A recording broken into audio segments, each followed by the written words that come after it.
Amém, queridos, paz do Senhor para todos vocês. É muito bom estarmos juntos aqui para meditar na palavra de Deus. É uma alegria imensa, é um privilégio que nós não temos por nenhum mérito, mas por pura graça divina, por pura misericórdia de Deus. Eu quero convidar você para meditar num tema bem intrigante hoje, que vai falar sobre maldição. As pessoas, principalmente as pessoas que são mais crédulas, que têm uma espiritualidade um tanto mais aflorada do que outras, estão sempre perguntando ou até temerosas de serem atingidas por alguma maldição lançada por outros. E a pergunta de hoje para a nossa meditação é: nós que temos a convicção de que servimos a Deus de maneira fiel, de maneira dedicada, podemos ser amaldiçoados por alguém? A maldição lançada por outro pode alcançar a nossa vida? Quero que você medite comigo nesse assunto. E para fundamentar essa nossa meditação, quero ler no livro de Números, capítulo 22. É um texto bastante conhecido que vai falar sobre as tentativas de Balaão em amaldiçoar o povo de Israel. E o texto diz assim: Então os israelitas viajaram para as campinas de Moabe e se acamparam a leste do rio Jordão, do lado oposto de Jericó. Balaque, filho de Zippor, viu tudo que o povo de Israel havia feito aos amorreus. E quando os moabitas viram os israelitas e como eram numerosos, ficaram apavorados. E disseram aos líderes de Midian: essa multidão devorará tudo que estiver à vista, como um boi devora o capim no pasto. Então Balaque, que era rei de Moabe, enviou um mensageiro a chamar Balaão, filho de Beor, que vivia em Petor, sua terra natal, perto do rio Eufrates. Sua mensagem era: um povo enorme saiu do Egito e cobre a terra, e agora está acampado perto de mim. Venha, amaldiçoe esse povo, pois é poderoso demais para mim. Então, quem sabe, poderei derrotá-lo e expulsá-lo da terra. Sei que bênçãos vêm sobre aqueles a quem você abençoa, e maldição cai sobre aqueles que você amaldiçoa. Os mensageiros de Balaque, líderes de Moabe e Midian, partiram, levando o valor necessário para pagar Balaão, a fim de que ele amaldiçoasse Israel. Chegaram onde Balaão estava e lhe transmitiram a mensagem de Balaque. Esse texto é bastante conhecido dos livros iniciais da Bíblia Sagrada e ele trata de um período da peregrinação do povo de Israel que saiu do Egito em direção à terra de Canaã. Durante 40 anos, este povo viveu nômade, saindo em busca de uma terra prometida por Deus, de uma terra que o Senhor havia jurado ao patriarca Abraão que lhe daria. Pois bem, queridos, neste momento, em que o relato aqui citado acontece, eles já haviam caminhado a maior parte da sua jornada, já haviam vencido o exército amalequita, já haviam vencido os amorreus e agora estavam nas campinas de Moabe e próximo a Midian. O reino de Moabe, as terras de Moabe, os moabitas, era um povo já estabelecido nessa época. Um povo que tinha um rei, era uma nação muito bem organizada e com algum nível de prosperidade. Aliados deles, mas em uma condição social diferente, estavam os midianitas. Os midianitas eram um povo ainda nômade e, dependendo do interesse, eles se aliavam a alguma nação e juntavam ali os seus exércitos para batalhar. E neste caso aqui, quando o povo de Israel chega nas campinas de Moabe, os moabitas e os midianitas ficaram apavorados, ficaram completamente assustados. com o tamanho do povo de Israel e com o poder, né, o alcance que um povo tão grande poderia ter sobre as terras de Moabe, sobre os moabitas e também sobre os midianitas. E então essas duas nações se unem para derrotar o povo de Israel. Porém, o rei Balaque era com certeza um excelente estrategista de guerra, e ele, comparando a força do seu exército com a quantidade de pessoas que compunha o povo de Israel, ele percebeu que não tinha condição de vencer aquele povo. O seu exército, ainda que aliado aos midianitas, era muito mais fraco, muito menor em poder e capacidade que o povo de Israel. Então ele apela para um recurso sobrenatural. Ele manda chamar Balaão. Balaão era tido como um profeta, como alguém que abençoava, e aquelas pessoas a quem ele abençoava eram abençoados realmente. E quem ele amaldiçoava, recaía sobre eles, de algum modo, as maldições que Balaão havia dito. Então Balaão tinha o reconhecimento de Balaque e certamente de outras pessoas como um profeta, né? Como alguém que era usado por Deus, que tinha poderes sobrenaturais para proferir bênçãos e maldições. Então Moabe prepara ali uma boa recompensa, muito dinheiro, para que Balaão fosse induzido a ir até ele e amaldiçoar o povo de Israel. É claro que ele não contava só com os recursos sobrenaturais. Ele entendia que, uma vez que o povo de Israel estivesse amaldiçoado, aí sim o seu exército teria condição de vencer aquele povo. É evidente que nós não poderíamos passar por esse texto sem nos prender um pouco à figura de Balaão. Sobre quem era Balaão? Sempre vem algumas perguntas a respeito de Balaão. Balaão era de Deus? Balaão não era? Qual era a situação de Balaão? É bem importante entender que naquela época o povo tinha um conhecimento a respeito de Deus muito menor do que nos dias de hoje. Então tudo que não podia ser controlado por eles, tudo que estava além, do controle humano, fosse para bem ou para mal, eles atribuíam a Deus. Na teologia, isso é chamado de voluntarismo. Ou seja, nós voluntariamente atribuímos a Deus qualquer coisa que nós não possamos explicar.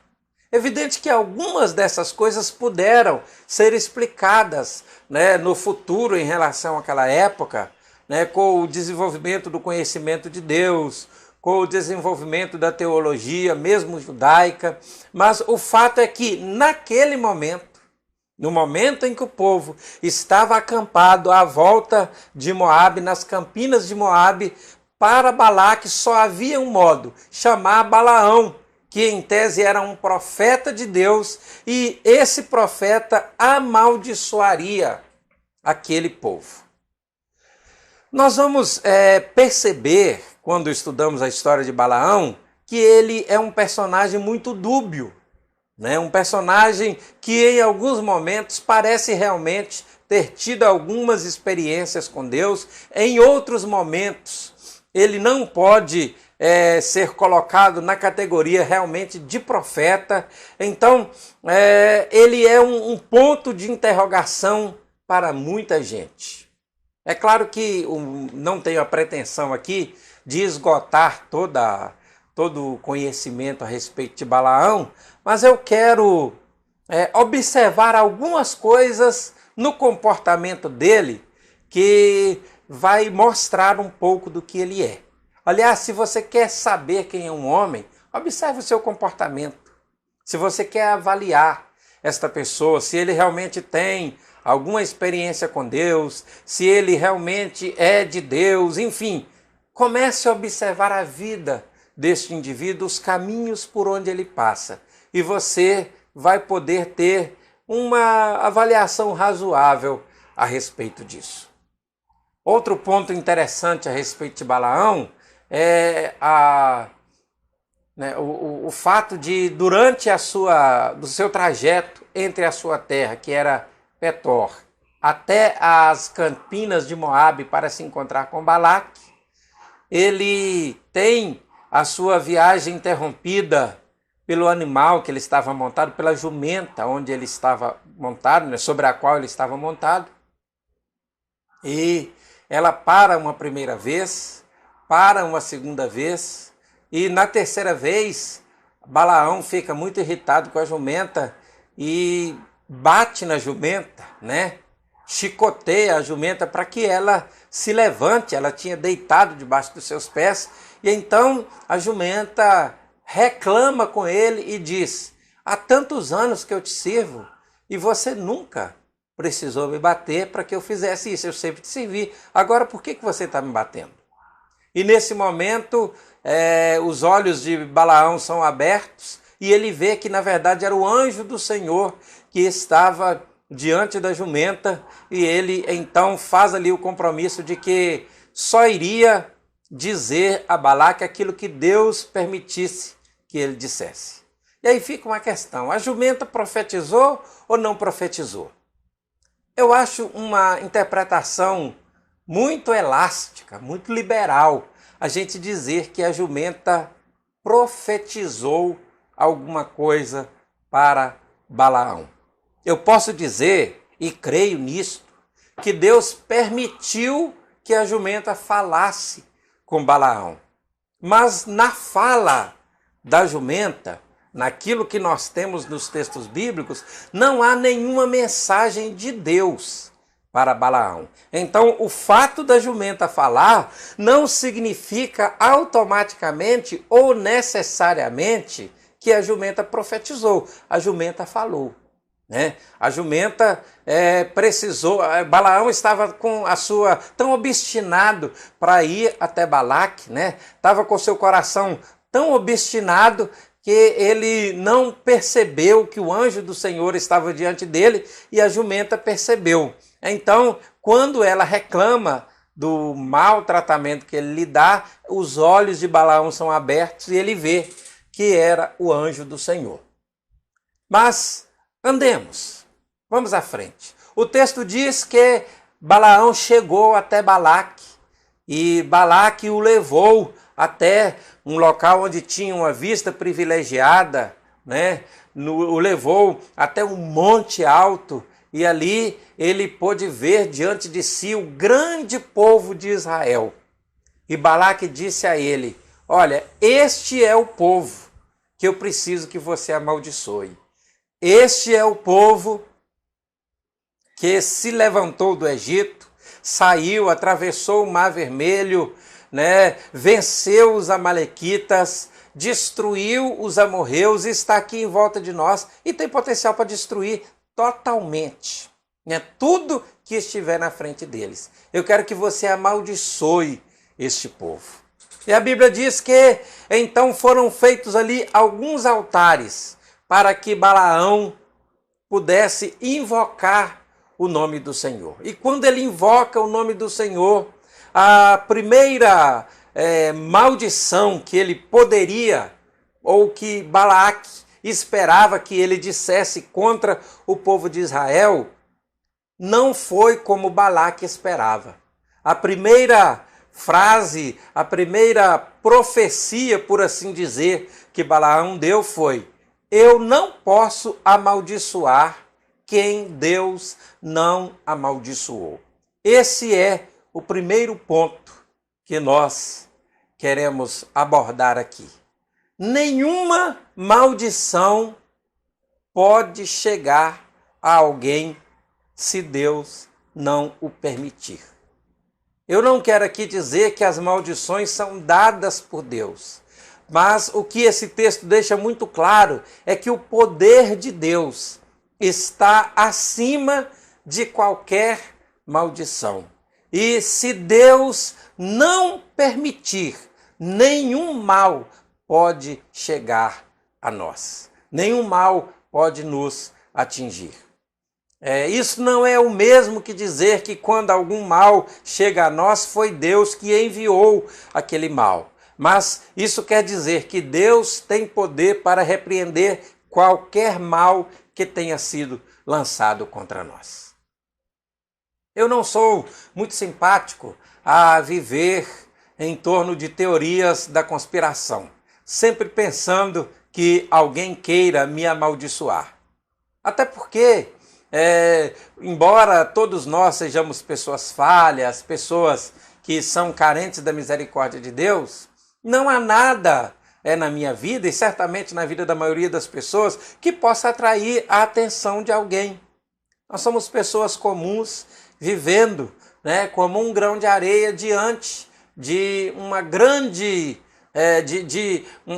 praia. Somos um ponto entre bilhões de pessoas no mundo. Então, eu não gosto da ideia de que tem alguém me olhando e dizendo, olha, eu vou amaldiçoá-lo. Agora, também tenho maturidade para entender que isso não é impossível.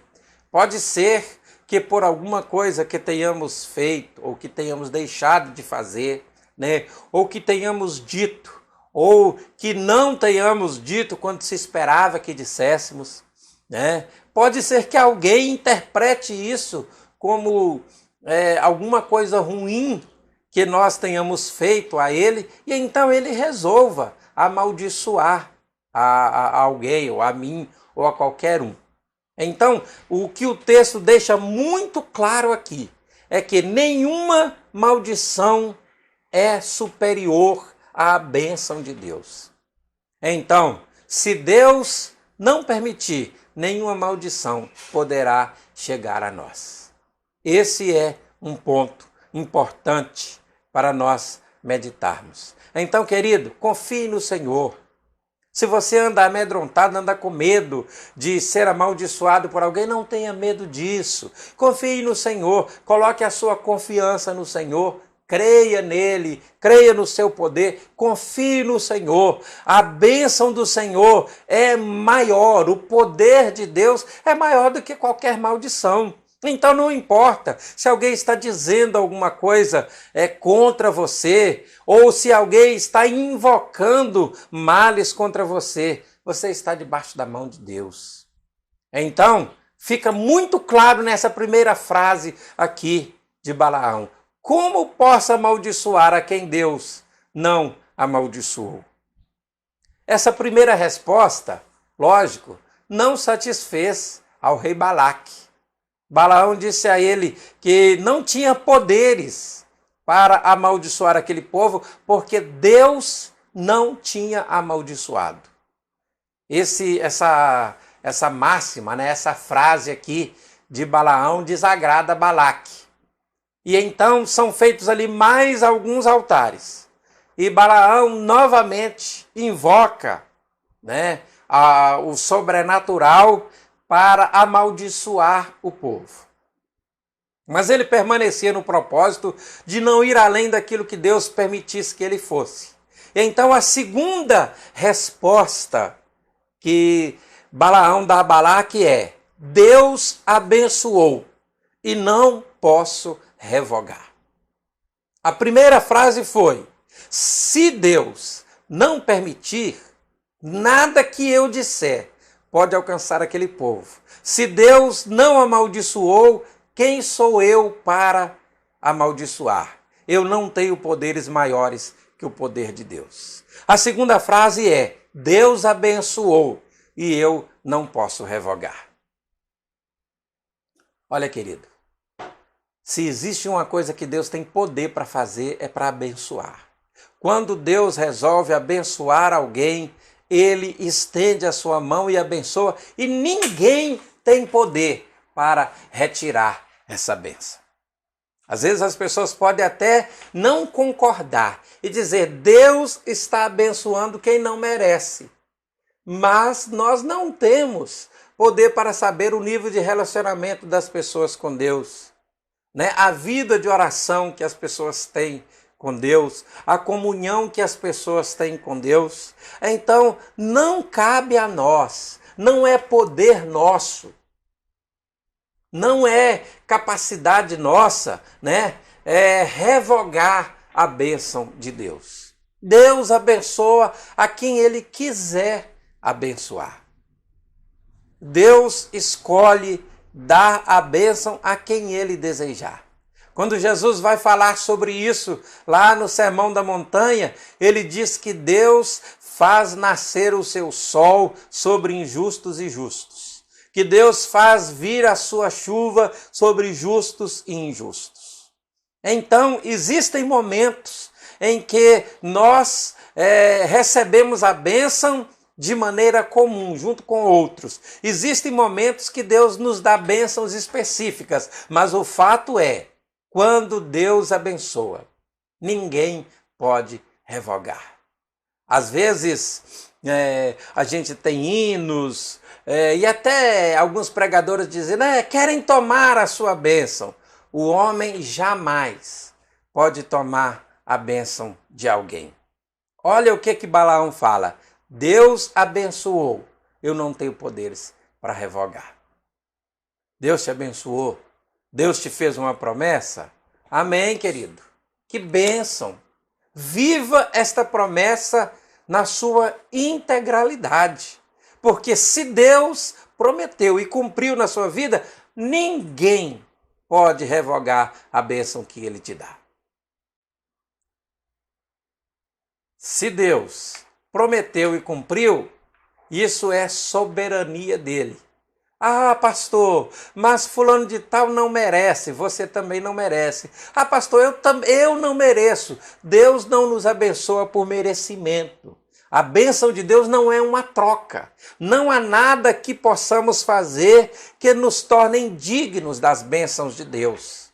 Ao contrário disso, cada vez somos mais indignos, mas a misericórdia de Deus é sem fim. Olhe para o povo de Israel e veja que era um povo obstinado, de coração duro, vezes por outras desobedientes a Deus, murmuradores contra Deus, mas a Bíblia diz que Deus quis dar a terra àquele povo para cumprir a promessa que havia feito a Abraão. Deus abençoou. Eu não posso revogar. E à frente, nós vamos observar aqui que a terceira tentativa de amaldiçoar o povo também não dá certo para Balaque. Porque quando Balaão vai dizer, ali o seu terceiro oráculo, a sua terceira palavra, ele diz assim, contra Jacó não vale encantamento.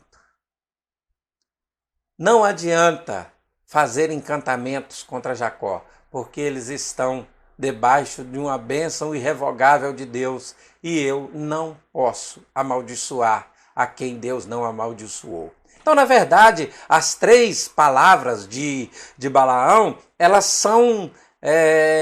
se completam, Elas se encaixam. Fica muito claro para todos nós, queridos. Fica evidente para todos nós que aquele que realmente está na presença de Deus, servindo a Deus com fidelidade, não precisa viver assustado, com medo de maldições, com medo de invocação do mal contra si, com medo de rituais de magia, com medo de rituais invocando o mal. Queridos, não tenha medo, confie no Senhor.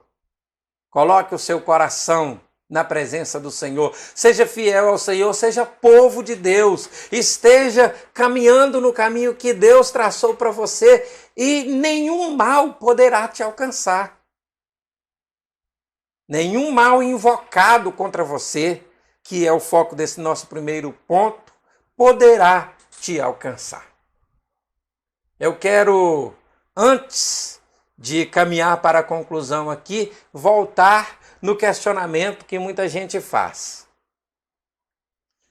Pastor, afinal de contas, nós vemos aí que Balaão, ele não amaldiçoou o povo. Ele havia dito que não diria nada que não fosse a vontade de Deus e não disse. Então, naturalmente, ele é um profeta de Deus. Mas lembra que eu disse que nós precisamos acompanhar melhor as pessoas? Nós precisamos fazer uma avaliação mais criteriosa, mais ponto a ponto, uma análise mais específica? Pois bem, eu quero convidar você para fazer essa análise. Nós vamos abrir aqui um parêntese para fazer uma análise deste comportamento de Balaão. A primeira coisa que coloca em dúvida a respeito de Balaão, a primeira pergunta é: Balaão era alguém que tinha algum contato com Deus? Sim, Balaão era alguém que Deus, de algum modo, em algum tempo, falou com ele. Isso a Bíblia deixa claro. O problema é que nós, às vezes, imaginamos que porque alguém foi usado por Deus, ele está acima do bem e do mal. Automaticamente ele é um profeta de Deus, então tudo que ele fizer naturalmente estará acolhido, estará sendo aceito por Deus. Mas quando nós continuamos na leitura das Escrituras, nós vamos perceber que Balaão teve alguns comportamentos que não condizem com alguém que leva uma vida de fidelidade a Deus. O primeiro ponto que eu quero destacar aqui, negativo, a respeito de Balaão, está no capítulo 31 desse mesmo livro de Números. Capítulo 31, versículo 14 ao 16. Nós vamos ver que no capítulo 31 há o relato de uma maldição entre o povo de Israel, porque o povo de Israel, estando ali nas campinas de Moabe, vai até ao povo de Moabe, participa ali de uma festa idólatra, de uma festa profana, onde uma das formas de sacrifício ao Deus dos Moabitas era a imoralidade sexual. Então eles se prostituem com prostitutas cultuais moabitas, e isso atrai a ira de Deus. E nós vamos perceber no versículo 14 ao 16 que esta festa que foi realizada para atrair o povo de Israel foi um conselho de Balaão a Balaque. Balaão, vendo que certamente não receberia a sua recompensa por não ter amaldiçoado o povo, e sabendo que o Deus de Israel é um Deus de santidade, então ele aconselha a Balaque que faça ali uma festa, que faça ali um evento onde haja idolatria e imoralidade, atraia o povo de Israel, e que assim, por causa da santidade de Deus, Deus permitiria o mal no meio do povo de Israel. O povo seria amaldiçoado por causa dos seus próprios pecados. Então aquele homem que em algum tempo Deus falou com ele, usa de manipulação para conduzir o povo de Deus à ruína. Lá no capítulo 2 de Apocalipse, nas cartas às igrejas da Ásia, no versículo 14, olha o que o texto diz. Contudo, tenho contra ti algumas queixas. Você tolera em seu meio pessoas cujo ensino é semelhante ao de Balaão, que mostrou a Balaque como fazer Israel tropeçar. Ele os instigou a comer alimentos oferecidos a ídolos e a praticar imoralidade sexual. Então, aquele homem que em algum tempo teve contato com Deus, pode inclusive ter sido usado por Deus, ele começa a manipular. Ele pratica aqui uma manipulação para levar o povo de Israel a uma situação de ruína. Outro ponto a destacar a respeito de Balaão é que Balaão é citado nas cartas de Pedro como um símbolo dos falsos mestres. Balaão é citado como um símbolo de alguém que é por causa da ganância, né, e por causa da avareza, ou seja, por causa do desejo por status, por causa do desejo por dinheiro, ele aceita, né, ensinar alguma coisa que fizesse mal ao povo de Deus e os compara aos falsos mestres. No único capítulo do livro de Judas, no versículo 11, né, o apóstolo diz assim: ai deles, porque entraram pelo caminho de Caim e foram levados pelo engano do prêmio de Balaão e pereceram na contradição de Coré. Então, a pergunta é: Balaão é um profeta de Deus? Podemos dizer que Balaão é um profeta que se afastou de Deus, que se envolveu com o misticismo e se vendeu por recompensas terrenas. Esta é a minha análise a respeito de Balaão. Concluindo a primeira pergunta: pode o povo de Deus ser amaldiçoado por alguém se estiver vivendo em fidelidade com Deus? Não. Está muito claro isso nas Escrituras. Magia, né? Rituais de maldade, de invocação do mal, isso não atinge quem vive debaixo da proteção do sangue de Cristo, quem vive debaixo da fidelidade a Deus. Nós não precisamos fazer nenhum ritual, quebra disso, quebra daquilo, não. Nós estamos debaixo da proteção do Senhor e ela é o bastante para proteger a nossa vida. Mas vocês vão se lembrar que eu fiz duas perguntas. A primeira pergunta é: nós podemos ser amaldiçoados por alguém? A segunda pergunta é: o mal pode de alguma maneira nos alcançar? E aí eu não estou falando do mal invocado por alguém. Vamos voltar lá no livro de Números, capítulo 25, do versículo 1 ao 3, que diz assim: enquanto estava acampado em Sitim, os homens de Israel começaram a se prostituir com as mulheres moabitas da região. Essas mulheres os levaram a sacrifícios a seus deuses, e o povo participou da festa e adorou aos deuses de Moabe. Assim os israelitas prestaram culto a Baal em Peor, e a ira do Senhor se acendeu contra o povo. Queridos, Deus é justo. Deus não pode ser manipulado por nós. Deus não pode ser enganado por estratagemas, por estratégias humanas. Por isso ele é Deus. Deus não pode ser enganado por ninguém.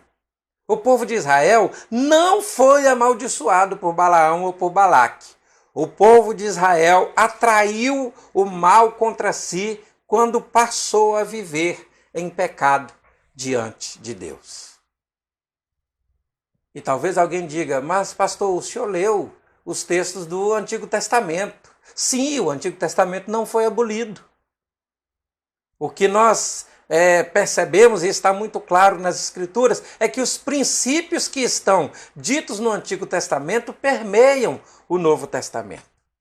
Então fica absolutamente claro, não resta qualquer dúvida, que se mantemos uma vida de comunhão com Deus, a maldição não pode nos alcançar, o mal não pode nos atingir.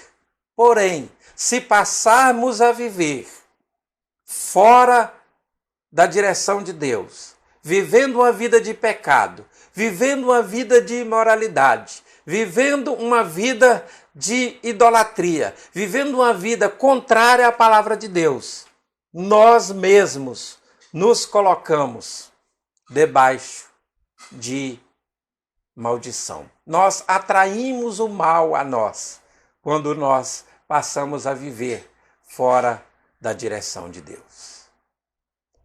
E aí surge o último ponto da nossa meditação. Pastor, como é possível, num mundo tão mau, num mundo tão cheio de pecados, nós não nos colocarmos numa situação de pecado, nós não nos colocarmos em uma situação em que sejamos alvo da justiça de Deus, da ira de Deus contra os males por nós praticados? Eu quero que você medite comigo. Colossenses capítulo 3. Colossenses capítulo 3, nós vamos encontrar ali uma instrução de Paulo para a igreja de Colossos, para que eles vivessem uma nova vida e não estivessem mais debaixo do juízo de Deus. E a primeira coisa que ele fala, ele diz assim: vocês que já ressuscitaram com Cristo, buscai o conhecimento do alto, onde Cristo está sentado à direita de Deus. Pensai nos objetivos do alto e não das coisas terrenas, pois já morrestes e a vossa vida está escondida com Cristo em Deus. Como não viver na prática pecaminosa e nos colocarmos na direção da ira de Deus? Vivendo uma vida em que a prioridade seja conhecer a Cristo, seja conhecer a Deus e viver segundo os seus planos. A grande pergunta que você precisa fazer para ser abençoado por Deus é: Senhor, qual é a tua vontade para mim? Eu quero viver conforme a tua vontade. Eu quero viver dentro dos teus planos. Eu quero buscar os teus planos, Senhor. Eu quero conhecer os teus planos para a minha vida. Eu quero viver segundo a tua vontade, segundo o teu querer. Como é que eu posso viver uma vida sem me colocar em contradição com a santidade divina, sem me colocar diante de algum mal que possa me atingir? Paulo continua dizendo a eles: e sendo assim, fazei morrer tudo em vós que pertença à natureza terrena, a imoralidade sexual, a impureza, as paixões desordenadas, as vontades más e a ganância, que também é idolatria. É por causa dessas coisas malignas que vem a ira de Deus sobre os que vivem na desobediência. Ah, pastor, eu fui lá na frente, levantei a minha mão e agora nenhum mal pode me alcançar. Se você continuar vivendo uma vida de imoralidade, se você continuar vivendo uma vida de impureza, de ganância, de avareza, que também é idolatria, o texto aqui diz que essas coisas malignas trazem a ira de Deus sobre os que vivem na desobediência. Eu ando muito preocupado nos nossos tempos, porque nós temos uma compreensão equivocada. Nós estamos confundindo ativismo religioso, participar de uma instituição religiosa, que em si não é uma coisa ruim, mas nós estamos resumindo a vida cristã a isso e deixamos de nos preocupar com vida de comunhão, com busca de santificação. Vivemos uma vida desregrada e dizemos: estamos debaixo da bênção de Deus. Não se engane. Paulo escreveu aos Gálatas no capítulo 6, dizendo: não vos enganeis, de Deus não se zomba. Tudo aquilo que o homem plantar, isso também ele ceifará. Se nós vivermos uma vida de pecado, nós vamos enfrentar a ira de Deus. Não seria justo da parte de Deus nós vivemos em pecado e desfrutarmos integralmente das suas bênçãos. E finalmente, nós precisamos viver uma vida que glorifique a Deus.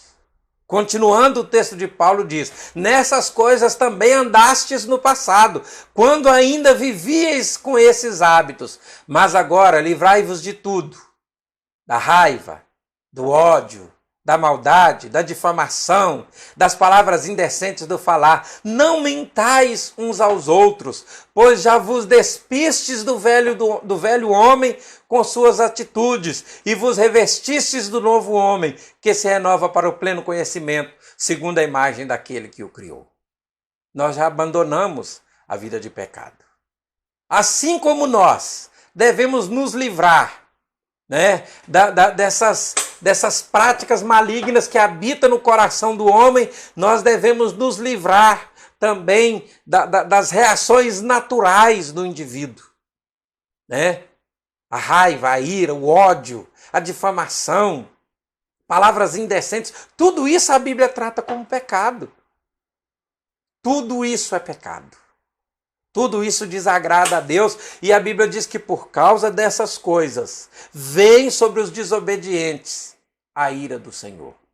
Então aquele indivíduo que vive irado, em algum momento todos nós nos iramos, mas a palavra de Deus nos diz lá no Salmo 4, ireis e não pequeis, né? O mesmo apóstolo Paulo vai dizer, ireis e não pequeis, não se ponha o sol sobre a vossa ira, não deis lugar ao diabo.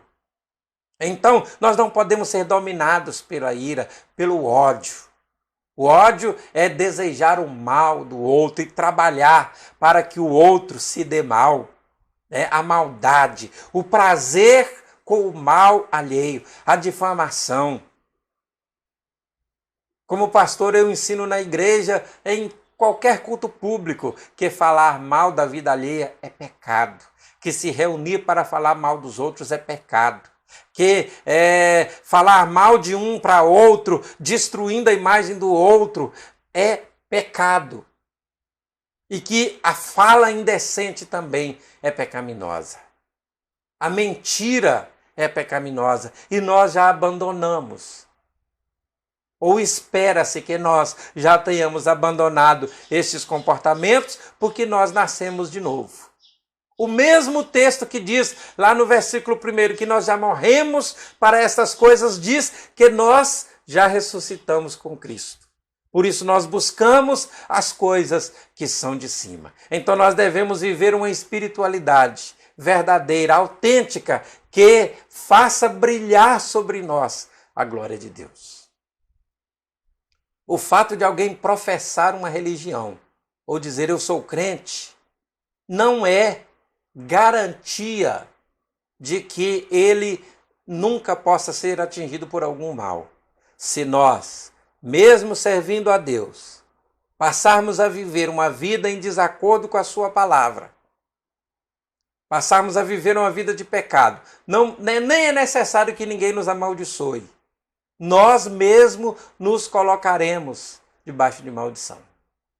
Então eu deixo essa palavra para você, a palavra assim um pouco direta, um pouco dura, mas o fato é que, na mesma proporção que Satanás não tem poder sobre a nossa vida, não tem poder sobre nós para nos amaldiçoar, se nós nos afastarmos de Deus e começarmos a viver uma vida de pecado, nós ficamos em uma situação insustentável, porque virá contra nós a ira de Deus. Querido, que o Senhor nos livre, que o seu Espírito Santo trabalhe em nossos corações, para que possamos verdadeiramente nos dedicar a Ele com fidelidade, com completa dedicação. Uma vida espiritual plena de comunhão com Deus. É o que eu desejo para a sua vida. Eu quero orar com você, pedindo ao Senhor que derrame sobre nós a sua bênção. Pai bendito, Tu és grande, Tu és soberano, Senhor, Tu és eterno. E a Tua palavra deixa muito claro que o Senhor tem em Tuas mãos a história do homem, a história da humanidade e a história de cada um de nós em particular. E a Tua palavra também diz que ainda que vivamos momentos de instabilidade, o Senhor não muda. O Senhor é sempre o mesmo, o Senhor é fiel à sua palavra, o Senhor é fiel às suas leis. Então isso nos traz, Senhor, a tranquilidade de que Satanás não pode nos tocar, Senhor. Que o inimigo não pode tocar nas nossas vidas. que rituais, magias, encantamentos ou qualquer outra coisa invocada contra nós não tem poder sobre a nossa vida. E nós te agradecemos por essa proteção, por esta autoridade sua delegada a nós, concedida a nós, Senhor. Mas reconhecemos também que pela sua justiça o Senhor não pode tolerar os nossos pecados. E se assim fazemos, a sua justiça traz sobre nós juízo e ira. E nós pedimos a tua misericórdia, Senhor. Pedimos ao teu Espírito Santo que trabalhe em nós uma vida de santificação e pureza. Que trabalhe em nós uma vida transformada. Que sejamos regenerados pelo teu Espírito Santo a cada dia. Que vivamos uma vida nova, Senhor. Cobre-nos com o teu sangue, purifica-nos dos nossos pecados. Dê-nos uma vida segundo a tua vontade e segundo a tua direção, Pai. Nós confiamos em ti, Senhor, e pedimos a sua misericórdia, em nome de Jesus. Amém, querido? Continue conosco. Todos os dias estamos aqui transmitindo uma mensagem da palavra de Deus. Eu tenho certeza que Deus vai continuar abençoando você. Tenha paz. Seja abençoado por Deus.